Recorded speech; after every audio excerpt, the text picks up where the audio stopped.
Here are the top stories of the news. SERAP urges all presidential candidates to publish assets before 2027 general election. Here in Osun, Oyetola boasts Governor Adeleke will lose re-election bid despite endorsing President Tinubu for second term. On the foreign scene, Iran says talks with US won't happen while interim deal is breached. And good afternoon and welcome to Spring News at 12 on Western Spring Television. My name is Femi Da Silva. The Socio-Economic Rights and Accountability Project, SERAP, has urged all 19 presidential candidates announced by the Independent National Electoral Commission to publish details of their assets and liabilities, those of their spouses, and, where applicable, their unmarried children under 18 ahead of the 2027 presidential election. SERAP also urged the candidates to disclose the legitimate sources of their significant assets and publicly reject vote buying and electoral bribery before and during the election. The organization, in a statement issued by its deputy director, Kola Wale Oluwadare, said the call was made in an open letter to the candidates dated August 8, 2026. SERAP urged the candidates to go beyond the bare legal minimum and voluntarily embrace higher standards of transparency, accountability, and integrity in seeking the nation's highest office. The organization noted that although the Nigerian constitution does not expressly require presidential candidates to publish their assets declarations before an election, it said the constitution embodies principles of transparency, accountability, and integrity in public office.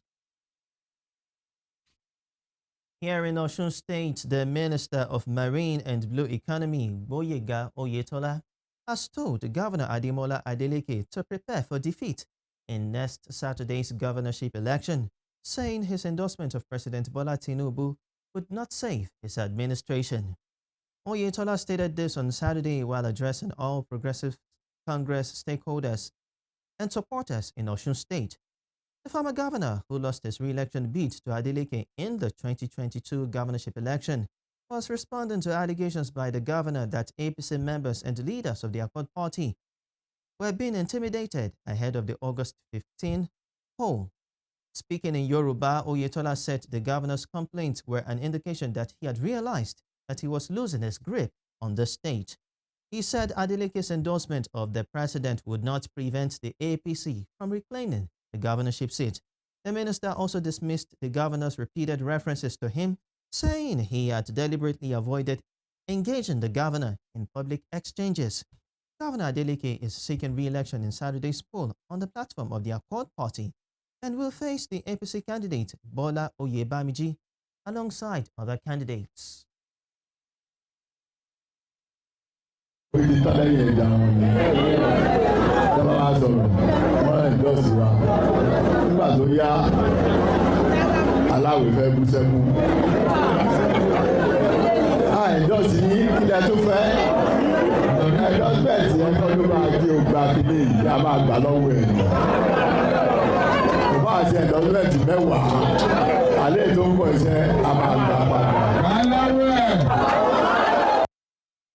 The Imole Campaign Council has alleged that men believed to be police operatives acting on the orders of the Inspector General of Police have arrested the Osun State Commissioner for Environment and Sanitation, Mayowa Adejorin.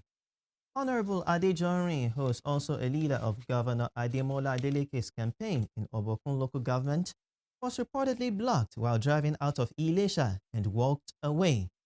The spokesperson of the council, Pelumi Olajengbesi, in a press conference on Saturday evening said the commissioner's driver and security personnel were humiliated before he was taken away. While claiming that no offense was disclosed to him at the time of arrest, Olajengbesi condemned the arrest and called on the IG to immediately stop what he described as senseless arrests and alleged abductions of innocent people in the state. The Osun State Police Command and the force headquarters in Abuja are yet to issue any official statement on the incident. Meanwhile, the All Progressives Congress accused the Accord Party of shooting at its member during a campaign rally in Ilesha, leaving at least 5 persons hospitalized. The chief whip of the Osun State House of Assembly, Adewale Akerele, popularly called Water, drove past and shot into the air. People scrambled for safety. As if that was not enough, he went and he came back with the Amotekun Corps members, and they started shooting at people, and that caused scrambles. We are going to make video evidence available to you, and in the process, about 4. Meanwhile, the Osun State government has alleged that the opposition, All Progressives Congress, APC, is ready to use federal might in the upcoming governorship election. The State Commissioner of Information and Public Enlightenment, Olako Alimi, disclosed this in an interview on Saturday. He noted that the desperation of the opposition party is fueling the political violence in the state ahead of the August 15 governorship election. Governor Ademola Adeleke of the Accord Party is seeking re-election in the poll and faces stiff competition for the office from APC's Bola Ahmed, who is backed by a former governor of the state and Minister of Blue Economy, Gboyega Oyetola. The first executive governor of Osun State, Alhaji Saka Adeleke, he was from Adeleke dynasty. He did well. Ademola Adeleke, now later senator, now a governor, is performing creditably well. You'll be hearing about Dr. Adeleke, a business mogul. You'll be hearing of Davido Adeleke. You'll be hearing of B-Red. These are the people with great pedigree. They have something to hold on to protect their names. They can never do anything to hurt the people of Osun. It is because of the desperation. That's why I'm giving you the background when they have started. The desperation of APC. They said because President Bola Ahmed Tinubu is there, that they will use the weight of federal might to deal with us. Look at what happened to the SSG. The SSG, my humble self, and the speaker. We were at the INEC Pali in Osogbo when SSG received a call that his house was being busted by the police. Alas, SSG went to the place. They have arrested the party members, the party chairman, a co-chairman in Osogbo, the man that was attacked. Let me quickly digress to that place. Many people have been attacked. Our party chairman in Osogbo local government, Baba Isila Asimiyu, was attacked. He spent almost 2 months in the hospital. There was a day that APC just went to Akoda, and they were just shooting people. If you monitor the news very well, you will see our governor going there to sympathize. And you see those people telling the whole world, those that actually attacked them. We wrote petition. The police did not look at it. And so what I was trying to tell you was that when you look at that level of desperation, it was the desperation of the APC, knowing fully well that they have a police behind them. And we shouted to the IGP that the CP Gotan has compromised. It should be transferred. The CP Gotan was transferred. We have a document to that effect. Immediately, the second day, it was restored.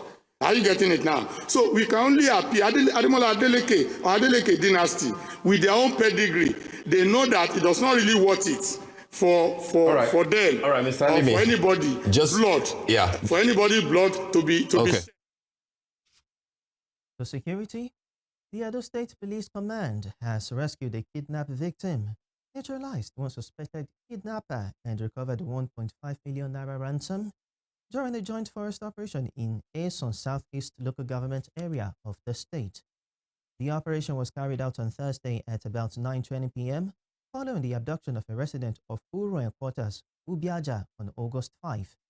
A statement by the Police Public Relations Officer ASP Eno Ikwedem said operatives of the force from Ubiaja Division, in collaboration with personnel of the Nigerian Army and members of the Edo State Security Network, acted on credible intelligence and technical surveillance to launch the operation in the Onogolo Oria Forest.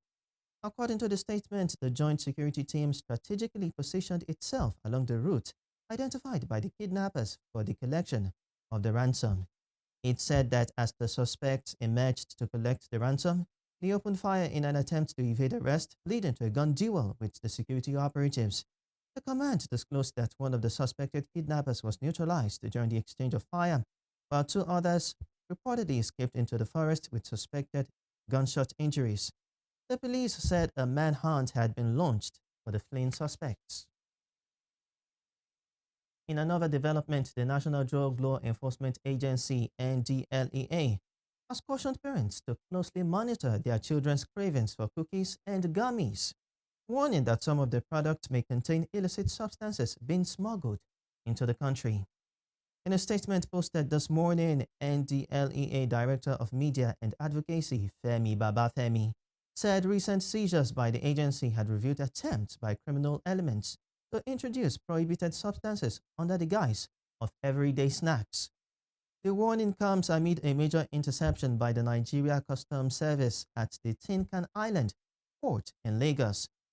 Officers seized 2 40-foot containers containing large quantities of cannabis-infused products concealed among legitimate imports such as used vehicles, generators, batteries, and fabrics. The consignment included thousands of Delta 8 cannabis pre-roll cookies, packs of cannabis-infused gummies, and other cannabis-infused cookies, with a combined estimated street value of about 373.8 million naira.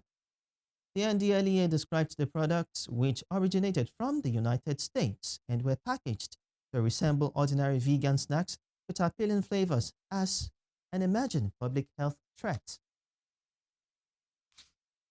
Moving on, several properties worth millions of naira have been destroyed following a flash flood in parts of the popular General Mohammed Inuwa Ushishi housing estate in Mina, Niger State. Some houses were also said to have been submerged.